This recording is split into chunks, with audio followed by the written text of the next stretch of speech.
Mais quelle mouche a donc piqué Kais Saied? 5 jours après la réception de Brahim Rally à Tunis, la crise diplomatique entre le Maroc et la Tunisie pourrait-elle toucher l'économie? La rumeur d'une suspension par Rabat de l'accord de libre-échange a fait beaucoup de bruit dans la presse des deux pays avant un démenti du ministère du Commerce extérieur. Mais à quoi donc désormais s'attendre? À quoi peuvent ressembler les relations entre Rabat et Tunis? Quel scénario du pire et du meilleur à l'avenir? Passage au scan. Je suis Landry Benoît, vous écoutez le Scan, le podcast actu de Tel Quel. Et ce mercredi 31 août 2022, je vous propose de parler de l'avenir des relations entre le Maroc et la Tunisie. Une visite inédite pour une crise diplomatique. Qui aurait pu imaginer un jour voir le chef du Polisario atterrir à Tunis et être reçu comme un chef d'État par le président tunisien? C'est pourtant bel et bien ce qu'il s'est passé vendredi 26 août 2022 et dans un précédent scan intitulé « Les dessous de la crise Maroc-Tunisie », je vous expliquais avec Yassine Majdi, directeur des rédactions de Tel Quel, comment cet acte a été rendu possible et quelle est l'histoire des relations entre les deux pays. Mais alors, à quoi s'attendre et quel regard aujourd'hui en Tunisie sur cette crise?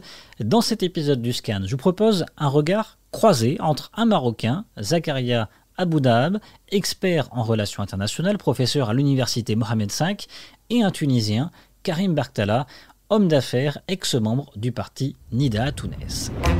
Et d'abord, côté réaction à cette réception du chef du Polisario, comment cela a-t-il été possible pour nos deux invités? Pour Zakaria Aboudab, un intérêt économique est derrière. L'Algérie a aidé la Tunisie financièrement en 2021. Mais ce qui est certain, c'est que l'Algérie a accordé la somme de 300 millions de dollars à la Tunisie en 2021, à l'occasion même de la visite de M. Tebboune en Tunisie en 2021, en décembre, une sorte d'aide qui a été versée à la Tunisie qui traverse toujours une période très difficile sur le plan socio-économique et même évidemment sur le plan politique. Et justement, une autre information a fait beaucoup de bruit ces derniers jours, celle d'une nouvelle aide, une nouvelle enveloppe de 150 millions de dollars de la part d'Alger à Tunis. Vous, Karim Barktala, vous ne croyez pas à cette information? Pour les 150 millions, je ne pense pas que cela soit vrai. Je ne pense pas que l'Algérie ait fait un dépôt quelconque.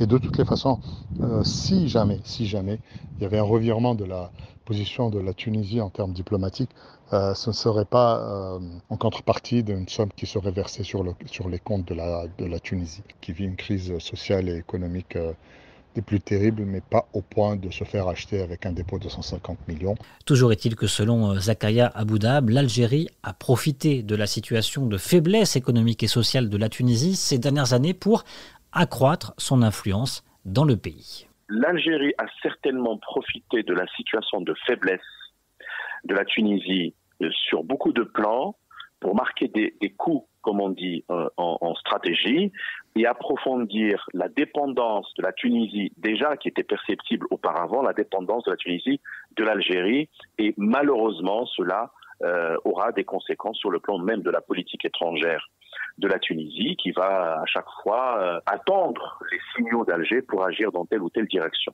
Karim Barktala, cet accueil casse avec plus de 60 ans de neutralité de la Tunisie. Pour vous, Kais Saied a créé une rupture dans l'histoire diplomatique du pays. La Tunisie a toujours su sortir son épingle du jeu en ne s'immisçant jamais dans les affaires extérieures des autres pays. Et y compris dans cette affaire du Polisario, la Tunisie a su prôner la neutralité qui a pu convenir jusqu'à maintenant aussi bien au Maroc et à l'Algérie. L'Algérie étant un voisin direct à la Tunisie, de l'autre côté la Libye qui est très embrouillée avec les frontières qui sont devenues très dangereuses, la Tunisie se devait effectivement de garder des relations correctes et même plus que cela avec l'Algérie.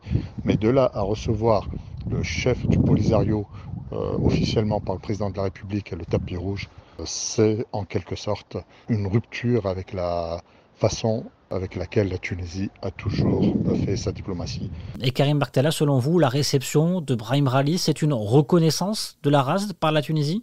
Je ne pense pas que le fait que le président de la République ait reçu le chef séparatiste signifierait une reconnaissance quelconque du RASD.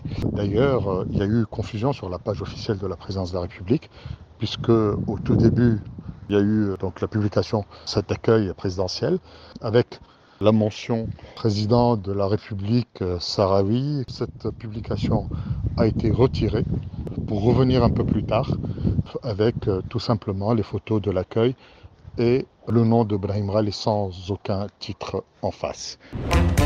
Alors quel impact cette crise diplomatique peut-elle avoir? D'ores et déjà, les ambassadeurs des pays sont rentrés dans leur état respectif, mais le monde sportif, social et culturel n'est pas en reste. Les clubs de volley-ball marocains ont annoncé ne pas participer aux championnats arabes et championnats africains des clubs, deux compétitions qui auront lieu à Tunis en septembre et octobre 2022. De son côté, l'Union des magistrats, les avocats, la presse et l'Union des écrivains marocains ont dénoncé dans des communiqués le geste tunisien.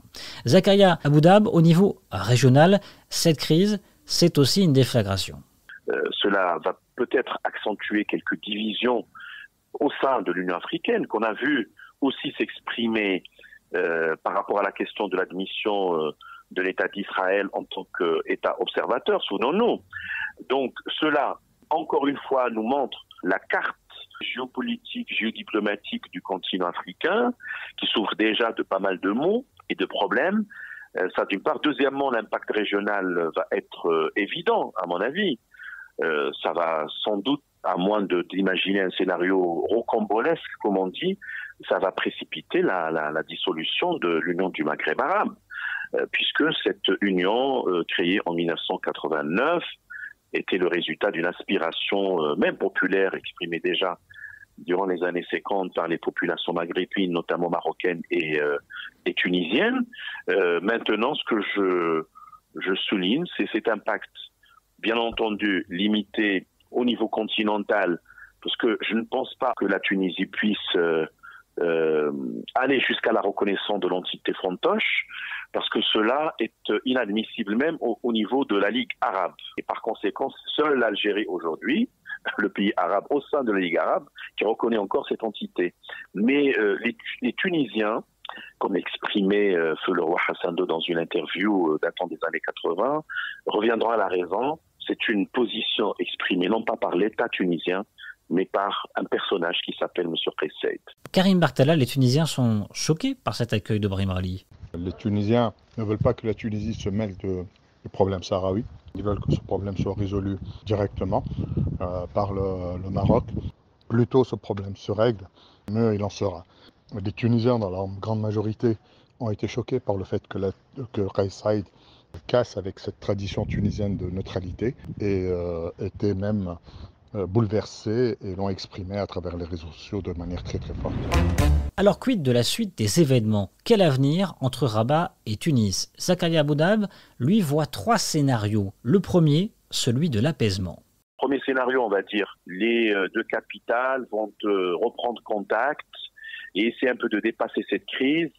Et on va chercher à apaiser, peut-être, on peut imaginer le scénario d'une médiation arabe quelque part, que ce soit au niveau de la Ligue des États arabes, que ce soit dans le cadre du Conseil de coopération du Golfe.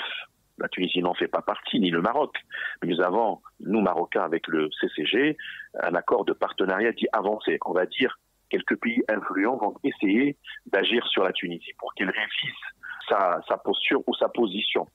Bon, une autre médiation serait toujours la bienvenue, mais on sait très bien que M. Kais Saied est dans une posture très fragile et très fragilisée. Le deuxième, une aggravation des relations entre les deux pays. Deuxième scénario, c'est l'enfoncement, entre guillemets, c'est-à-dire l'augmentation de la tension, peut-être par déclaration interposée, mais cela ne reflète pas, bien entendu, la démarche du Maroc. Mais on peut voir ici l'Algérie pousser la Tunisie encore à forcer le trait et à acter la rupture. Troisième scénario, un changement politique au sein de la Tunisie qui pourrait alors changer la donne. Sur le long terme, c'est un changement politique même au sein de la Tunisie. Je ne voudrais pas me prononcer sur les élections qui devraient se tenir dans peut-être 2 années, mais de façon tendancielle, je crois qu'il y a une logique internationale et continentale consistant à donner plus de crédit à l'approche marocaine. Et donc, au final, ce que je considère, c'est que c'est juste un incident peut-être diplomatique qui reflète l'existence d'une crise qui était calme ou silencieuse maintenant, elle a éclaté. L'évolution des relations du Maroc avec la Tunisie doit être, à mon avis, pensée doublement. D'abord par rapport à l'évolution du dossier du Sahara marocain. En octobre, il y aura la résolution sur la Minurso. Et deuxièmement, par rapport à nos relations avec l'Algérie. Et Zakaria Boudab, lui, penche plutôt pour le premier scénario, celui d'un apaisement. Je me penche pour le premier scénario. Parce que Kais Saïed a besoin d'autres pays, à part l'Algérie, quand bien même l'Algérie a mis en sandwich la Tunisie, il a besoin des Émirats Arabes Unis et d'autres pays comme l'Arabie Saoudite. Et on peut peut-être anticiper sur la tenue prochaine du sommet arabe qui normalement devrait se tenir en Alger. Là, vous devrez travailler là-dessus, que peut-être il y aura une évolution positive d'ici là. Karim Berktala aussi espère aussi l'apaisement. Les relations commerciales entre les deux pays sont trop importantes. Écoutez. Je ne peux qu'espérer qu'il y ait un peu plus de pondération, que la Tunisie clarifie sa position, qu'elle dise clairement qu'elle ne reconnaît pas la RASD comme étant un État. Un État ne peut pas s'excuser, mais il faudrait de toutes les façons que la diplomatie joue son rôle, parce que les intérêts économiques entre les deux pays sont très importants, parce que les communautés tunisiennes et marocaines sont très importantes dans les deux pays. La Tunisie exporte beaucoup de produits au Maroc. La balance commerciale est excédentaire en faveur de la Tunisie.